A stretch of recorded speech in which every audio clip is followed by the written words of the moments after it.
നമ്മുടെ നവരാത്രിക്ക് അല്ലേ? അപ്പോൾ നവരാത്രിക്ക് നമ്മുടെ ഇവിടെ അത്ര ഫേമസ് ഇല്ല. ഈ ബിന്ദി തൊടുക എന്ന് പറഞ്ഞു കഴിഞ്ഞാൽ ഭയങ്കര കോലം വരയ്ക്കുന്ന പോലെ കുറേ ബിന്ദികളൊക്കെ തൊടുന്നതാണ് കേട്ടോ. അപ്പോൾ നമുക്കൊരു ബിന്ദി ഹാക്ക് ചെയ്ത് നോക്കിയാൽ നമ്മുടെ ഐലൈനർ അങ്ങോട്ട് എടുക്കുക. ഇതിലൊന്നും ഇല്ല കേട്ടോ, ഉണ്ട്. ഓക്കെ. അപ്പോൾ എന്നിട്ട് നമ്മുടെ ഈ സാധനം ഈ യൂപ്പിനെ എടുക്കുക. യൂപ്പിനെ ഇങ്ങനെ വളച്ച് ഇങ്ങനെ ത്രികോണ ഷേപ്പിലാക്കി വയ്ക്കുക. ഇൻഡു ഷേപ്പിലാക്കി വയ്ക്കുക. എന്നിട്ട് അങ്ങോട്ട് പരട്ടുക. എന്ത് ചെയ്യണമെന്ന് വെച്ച് കഴിഞ്ഞാൽ ഇതാ ആക്ച്വലി ബിന്ദി ഉണ്ട്. ഓക്കെ, വാവ്. ഈ ഒരു ബിന്ദി കിട്ടും. നമുക്ക് കുറച്ച് അറ്റകുറ്റപ്പണികളൊക്കെ ചെയ്ത് നോക്കാം. ഇനി നമുക്ക് ഇതിൻ്റെ അടിയിൽ ഇതങ്ങനെ ഒരു കുത്തിടാം.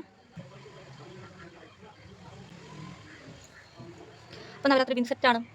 യൂപ്പിനെ എടുക്കുക, നേരേക്ക് വയ്ക്കുക. എന്നിട്ട് ഒരു മറാത്തി പൊട്ടാണ് തൊടുക കേട്ടോ. ഒരു പൊട്ട് തൊടുക. എന്നിട്ട് ഇതാ ഉള്ളിൽ ഇങ്ങനെ ഐലൻഡർ കഴിഞ്ഞു തുടങ്ങി. അടുത്ത ബിന്ദു ഇതെടുക്കുക. എന്നിട്ട് ഇതാ ഇങ്ങനെ തൊടുക. നെക്സ്റ്റ് പാർട്ട് ഇതാ ഇങ്ങനെ തൊടുക. എന്നിട്ട് കുറച്ച് ഡോട്ട് എടുത്തിട്ട് ഇതാ ഇങ്ങനെ ഡോട്ട് കേട്ടോ. അപ്പോൾ നമുക്ക് യൂപ്പിനോട് പല ഷേപ്പിൽ കൂട്ടുക. ഹാക്ക് ഇഷ്ടമല്ലേ? സബ്സ്ക്രൈബ്